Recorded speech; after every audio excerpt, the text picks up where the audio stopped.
Fire for them, fire for them. If you're looking for that 35 bag umbrella and all damn thing there, keep it locked with this Tsunomics podcast.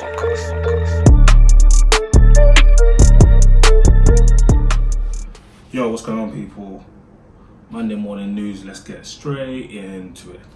Firstly, Dogecoin. I hope I'm saying it correctly. Well, I know I am. Dogecoin has grown massively this week. We probably saw people on Thursday, Friday raving about it. It's because it reached record highs. So Dogecoin in 24 hours grew by 200%. So those who know about investments, that is a lot. So it went from it got up to a market cap, so that's the total amount of outstanding shares you have, times by the share price, to $52 billion. So that's around 38 billion pounds. Massive.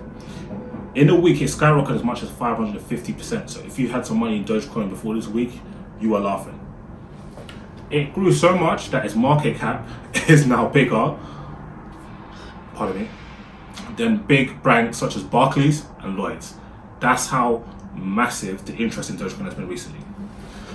With the help of memes and social media and obviously loads of small investors investing in crypto, this coin has really grown. This is another one of the alternative coins. So these are up for cryptocurrencies that are not Bitcoin.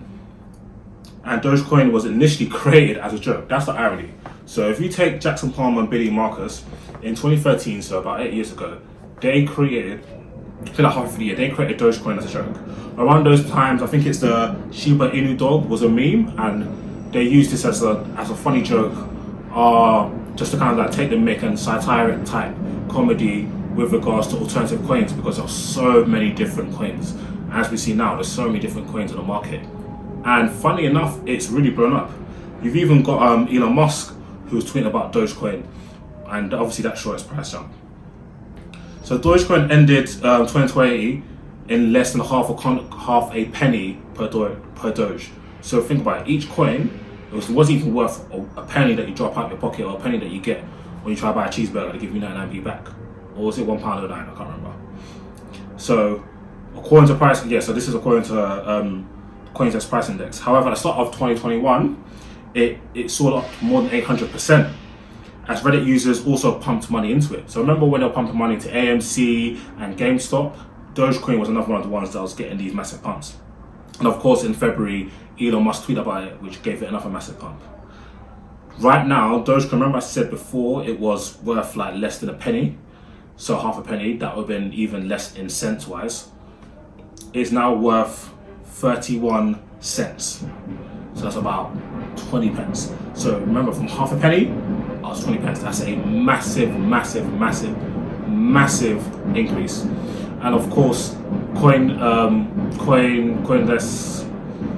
IPO, check out my podcast for that. I will touch on that now. So that's Dogecoin. So anyone who's got money in Dogecoin, shout at you and let me know in the comments below what you think of Dogecoin. Have you got money into it? Are you looking to invest to it? So on and so forth. Now, Jimmy Gerald, boy, very interesting. So Jimmy Lai is a billionaire, a Hong Kong media billionaire, and he's been sentenced to jail for 14 months. He was found guilty of unauthorized assembly. And obviously, mainland China is really just like not really here for Hong Kong rights and Hong Kong freedoms by the looks of things.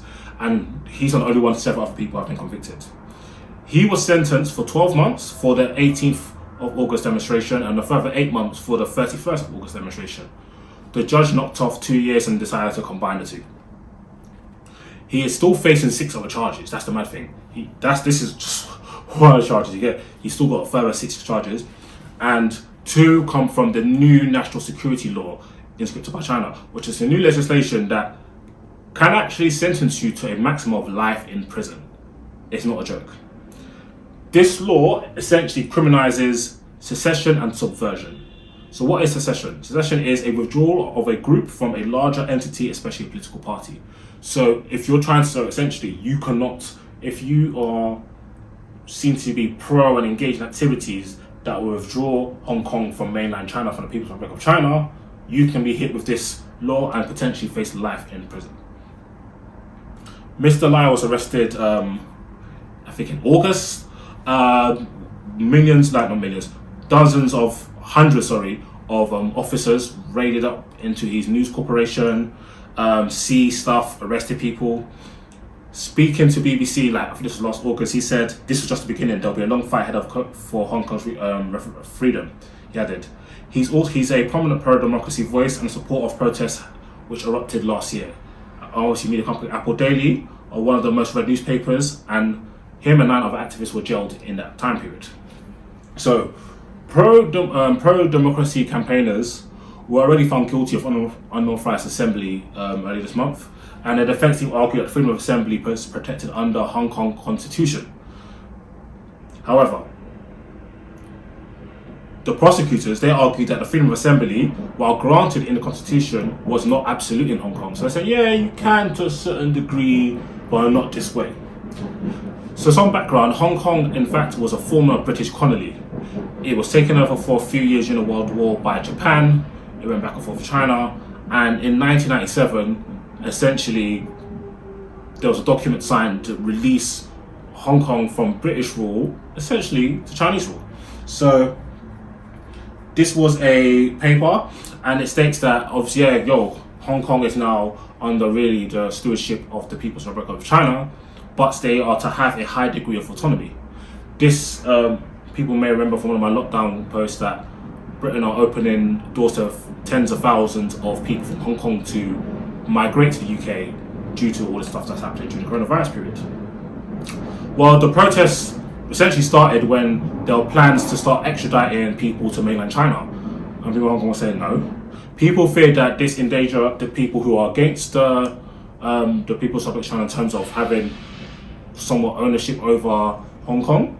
And also, they believe it undermines their independence, which is true. Like, we can't even try and convict people in our own country, our own land. We have to extradite you to China. Doesn't make sense. Clashes last year did get kind of violent between protesters. A young man was actually shot by police by a live round. He did not die, thankfully. And this is what the people in the protest wanted. They wanted protests to not be characterized as riots, which they were, amnesty for arrested protesters, an independent inquiry into alleged police brutality, implementation of complete universal suffrage, and the withdrawal of the bill, which obviously that was a bill that the extradition bill was obviously met. So that's what's been going on in China and Hong Kong. Very, very spooky, not very democratic, but boy. Now, to round up, Dodgy David. So this is David Cameron, former Prime Minister of Britain.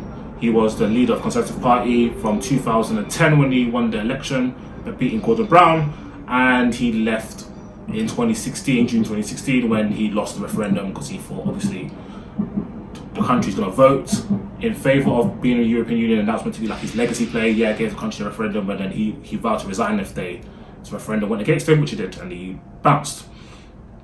So technically, he thought we had Boris. Anyway, so on Friday, the National Auditing Office, the NAO, announced they're looking into Greensill. In 2021, the British Business Bank, which is of course government owned, approved Greensill, a lender of the C-bills or CL bills program, which is the coronavirus large business interruption loan scheme. I don't know what's going on with me. I've been very lazy today. Sorry, people. So the coronavirus large business interruption scheme. This will enable them to finance mid to large UK company with a turnover of 45 million above. And this is only, of course, they're not going to give you this money just because you reach that criteria. You're going to have to prove that or show or qualify that you have been significantly impaired due to the coronavirus pandemic. This is interesting because in 2020 they were allowed to go and give out loans. Fast forward to March 2021, Greensill filed for insolvency. Not good. Former Prime Minister David Cameron was actually employed by Greensill after he was Prime Minister in 2016.